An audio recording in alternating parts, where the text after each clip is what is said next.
তারপর আমরা ওপেনে চলে যাব। তারপর এখান থেকে আমাদের যেখানে উইন্ডোজটি আমরা রেখেছিলাম, উইন্ডোজ 11 এর ফোল্ডারটি, সেই ফোল্ডারে আমরা চলে যাব। তো এখানে আমরা এই যে এডিট ভিডিও, এখানের ভিতর আমরা ঢুকে পড়ব। তো এখান থেকে আমরা উইন্ডোজ 11 এই ফোল্ডারটি আমরা দেখতে পাচ্ছি, এই ফোল্ডারের ভিতর আমরা ঢুকে পড়ব। এবার এখানে আমরা উইন্ডোজের ফোল্ডারের ভিতর ঢোকার পর এখানে আমরা কিছু উইন্ডোজের ফোল্ডার দেখতে পাচ্ছি। এবার আমরা একটু নিচে চলে আসব, এখানে আমরা দেখতে পাচ্ছি ফাইল অফ টাইপ। এই ফাইল অফ টাইপ থেকে আমরা এখানে অল ফাইল দেখতে পাচ্ছি, আমরা এই অল ফাইলটি সিলেক্ট করে দিব। এবার আমরা উইন্ডোজ 10 এর সকল ফাইলগুলি আমরা এখানে পেয়ে যাচ্ছি।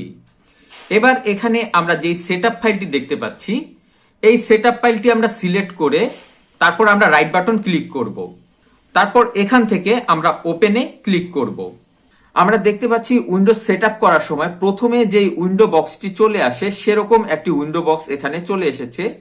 এবার এখান থেকে আমরা যেভাবে উইন্ডোজ সেটআপ করি ঠিক সেভাবে আমরা উইন্ডোজ সেটআপ করব। তো আমরা এখানে নেক্সটে চলে যাব। তারপর এখানে আমরা ইনস্টল নাও এখানে আমরা ক্লিক করব। এবার আমরা দেখতে পাচ্ছি অ্যাক্টিভ উইন্ডোজ।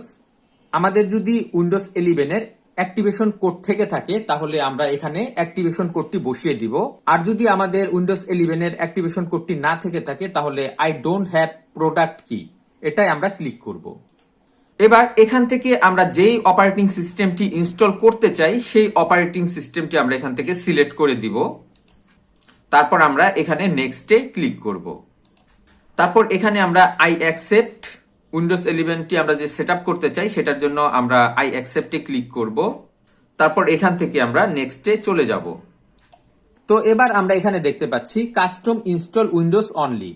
এবার এটাকে আমরা সিলেক্ট করব। তো এখানে আমি অনেকগুলি ড্রাইভ দেখতে পাচ্ছি, এখান থেকে আমার যেটি সি ড্রাইভ সেটাকে আমি সিলেক্ট করে ফরম্যাটে ক্লিক করব। তো এই যে এখানে আমি সিস্টেম ড্রাইভ দেখতে পাচ্ছি, তারপরে আমি দেখতে পাচ্ছি এমএসআর, তাহলে এটাই আমার সি ড্রাইভ। এই যে এখানে আমি দেখতে পাচ্ছি এটা হলো আমার সি ড্রাইভ।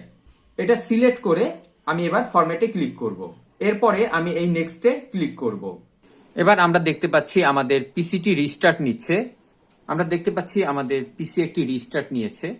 এবার আমরা উইন্ডোজ 11 সেটআপের বাকি কাজগুলি একে একে কমপ্লিট করব। তো প্রথমে এখানে আমরা কান্ট্রিটি সিলেক্ট করে দিব। আমরা বাংলাদেশ সিলেক্ট করে আমরা ইয়েসে ক্লিক করব। তারপর কিবোর্ড আমরা এখান থেকে ইউএস সিলেক্ট করে দিব এবং এখানে আমরা ইয়েসে ক্লিক করব।